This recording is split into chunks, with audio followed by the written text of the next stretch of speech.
Assalamualaikum warahmatullahi wabarakatuh. Semangat pagi Bapak Ibu semuanya.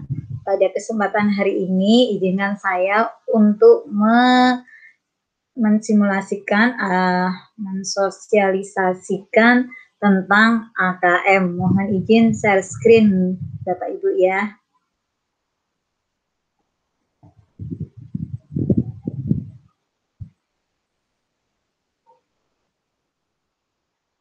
Baik, langsung saja. AKM, nanti poin-poin yang akan kita sampaikan di sini adalah apa sih AKM itu, kemudian memuat apa saja komponen dan konten dari AKM sendiri, bagaimana bentuk soalnya, kemudian bentuk contoh-contoh soal dari AKM itu sendiri. Di sini AKM itu terbagi menjadi dua, yaitu literasi membaca dan numerasi. Sebenarnya AKM sendiri itu dari ini ya, AN, Asesmen Nasional. Nah, di AN itu nanti terbagi ya AKM. Di sini selain literasi membaca dan numerasi juga ada survei karakter. Survei karakter peserta didik dan juga survei karakter lingkungan yang nanti melibatkan juga guru dan kepala sekolah. Baik, untuk AKM sendiri yang akan melibatkan peserta didik di sini secara tulisnya itu terbagi menjadi dua, yaitu literasi membaca dan numerasi. Nah, apa sih sebenarnya literasi membaca itu? Literasi membaca di sini adalah kemampuan untuk memahami, menggunakan, mengevaluasi, merefleksi berbagai jenis teks tertulis untuk mengembangkan kapasitas individu sebagai warga negara Indonesia dan warga dunia dan untuk dapat berkontribusi secara produktif kepada masyarakat. Jadi di sini adalah mengenai teks yang terkait dengan kapasitas individu, baik itu sebagai warga negara bagian dari dunia. Nah, yang berikutnya apa sih yang dimaksud numerasi sendiri? Numerasi sendiri adalah kemampuan berpikir menggunakan konsep, prosedur, fakta, dan alat matematika untuk menyelesaikan masalah sehari-hari pada berbagai jenis konteks yang relevan untuk individu sebagai warga negara Indonesia dan dunia. Jadi Bapak Ibu di sini yang dimaksud AKM itu bukan mungkin di bayangan kita AKM literasi berarti bahasa Indonesia, numerasi, matematika, bukan seperti itu ya.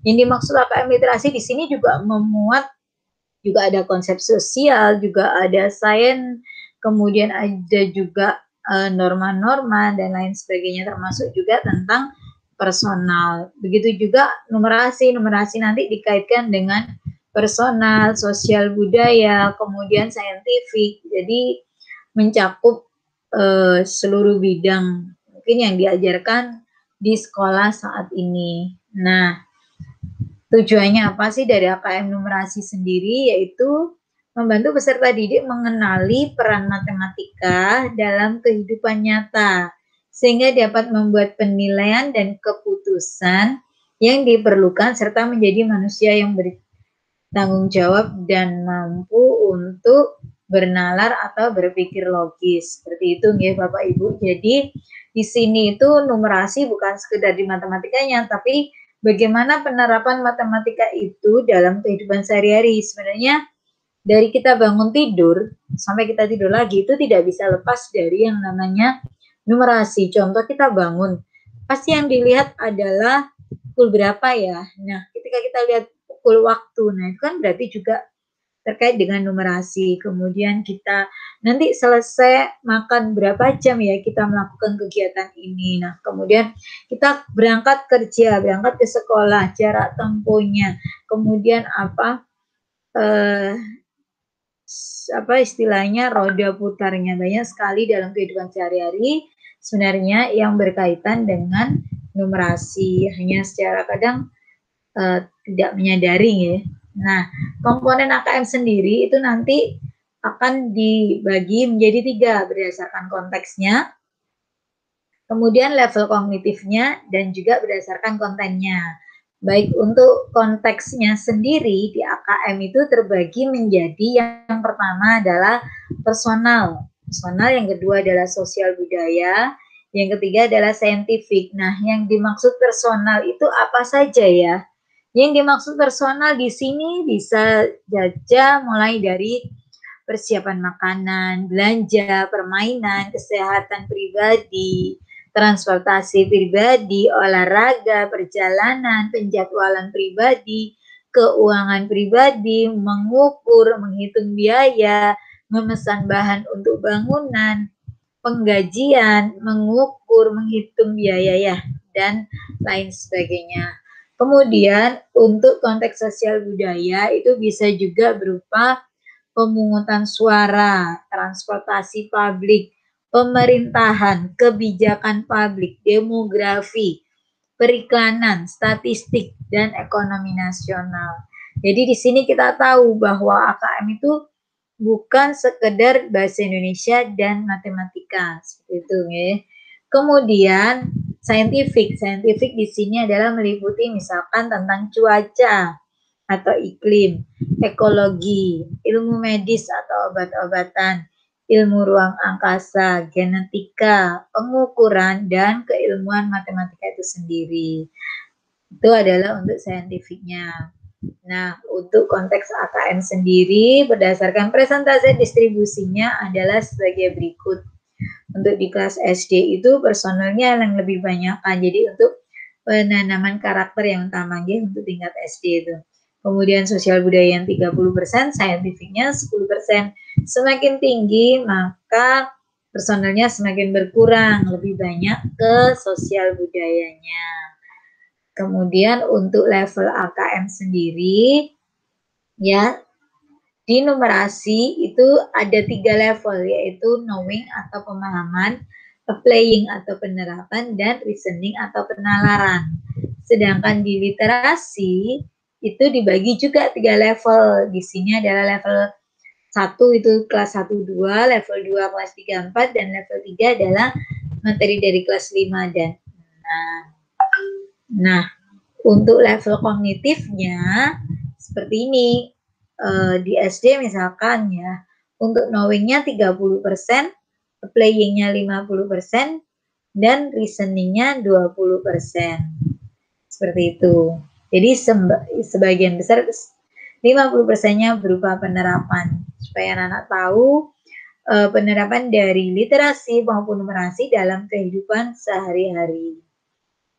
Untuk konten literasi ada sastra yang terdiri dari menemukan informasi, memahami teks, dan mengevaluasi dan merefleksi. Begitu juga ada teks informasi. Jadi ada 2, teks sastra dan teks informasi.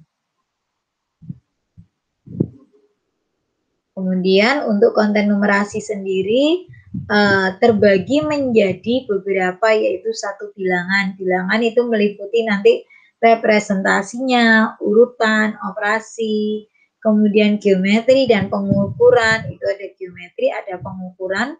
Di aljabar sendiri ada persamaan dan pertidaksamaan, ada relasi dan fungsi. Kemudian ada data dan ketidakpastian. Data dan representasinya, ketidakpastian, dan peluang. Ini adalah untuk numerasi. Mungkin di SD itu seperti ketidakpastian belum ya, jadi data dan peluang. Tuh. Aljabar pun baru persamaan dan pertidaksamaan, relasi sederhana. Nah, untuk bentuk soalnya itu bisa berupa pilihan ganda kompleks, menjodohkan, kemudian isian atau jawaban singkat, uraian, kemudian, nah, saya ulangi lagi, jadi ada 5 macam tipe soal pilihan ganda. Pilihan ganda kompleks. Pilihan ganda kompleks ini berarti dalam satu soal itu ada lebih dari 1 jawaban benar atau yang memenuhi, yang sesuai pernyataannya. Menjodohkan berarti memasangkan antara kolom di kiri dengan kolom di kanan yang sesuai dengan jawabannya.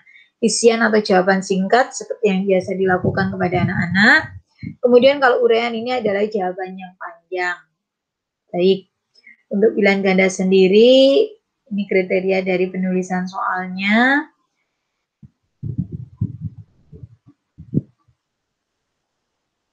Jadi untuk menjodohkan itu yang perlu diketahui adalah bahwa lajur kanan itu harus lebih banyak daripada lajur kiri. Nah, sekarang contoh soalnya adalah sebagai berikut. Misalkan ini ya, ada bacaan, ini tentang literasi, ada sebuah bacaan tentang komodo. Kemudian untuk level 1, kelas 1, 2, misalkan ini konteksnya di sini adalah scientific, teksnya teks informasi, kompetensinya adalah menemukan informasi, rinciannya menemukan informasi tersurat, berarti ada di dalam bacaan, berupa jawaban singkat seperti ini, berapa panjang gigi komodo, maka sudah ada di bacaan. Sebentar. Oke, kemudian ini misalkan tentang ini, mengidentifikasi topik atau fokus pembahasan pada teks yang sesuai jenjangnya. Masih di level 1, kelas 1, 2, bentuk soalnya adalah pilihan ganda. Bacaan ini menceritakan tentang, nah ini karena kelas 1, 2 ada 3 option jawaban. Kalau mulai kelas 4 sampai SMP itu ada 4 jawaban, kalau SMA 5 jawaban. 5 pilihan jawabannya. Nah ini bentuk soal pilihan ganda kompleks. Baik, kemudian kita bisa juga lihat seperti ini bacaan juga di level 2 untuk kelas 3 dan 4. Bacaannya seperti ini. Kemudian pertanyaannya misalkan ini pilihan ganda kompleks tentang menemukan informasi tersurat. Apa nama kue yang terbuat dari tepung beras, ketan, dan gula merah? Nah, ini jawabannya lebih dari 1 karena kompleks. Kemudian ini soal isian, isei atau uraian. Serabi dan putu dibuat dari bahan yang sama. Mengapa rasanya berbeda? Ini lebih ke ini ya, memahami, interpret and integrate. Jadi mencari informasi. Kemudian ini sebutkan satu jenis kue tradisional di daerahmu yang terbuat dari kelapa, gula nira, dan aneka beras. Jelaskan bentuk dan rasanya. Kurang lebih bentuk soalnya adalah seperti ini untuk literasi. Ini level 3. Level 3 adalah untuk kelas 5 dan 6. Ini untuk matematikanya. Jadi nanti bisa saya bagikan PowerPoint-nya ini supaya bisa dipelajari oleh Bapak Ibu. Seperti ini contohnya. Jadi yang sebelah kiri itu disebut sebagai stimulus Bapak Ibu. Stimulus.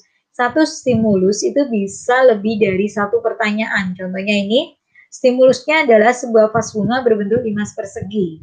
Seperti ini, guys. Kemudian pertanyaan pertama itu adalah pilihan ganda kompleks berupa bentuk benar salah. Masih di stimulus yang sama, ini soal kedua berupa pilihan ganda. Kemudian di soal ketiga pilihan ganda kompleks. Di soal keempat sudah berbeda ya. Jadi bisa satu stimulus itu bisa lebih dari satu soal seperti itu.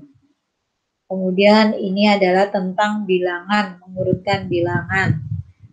Nah, dan seterusnya. Terima kasih. Demikian pemaparan tentang AKM dan literasi. Untuk selanjutnya nanti Bapak Ibu bisa lihat kembali di panduan yang sudah saya bagikan. Kurang lebihnya mohon maaf. Wassalamualaikum warahmatullahi wabarakatuh.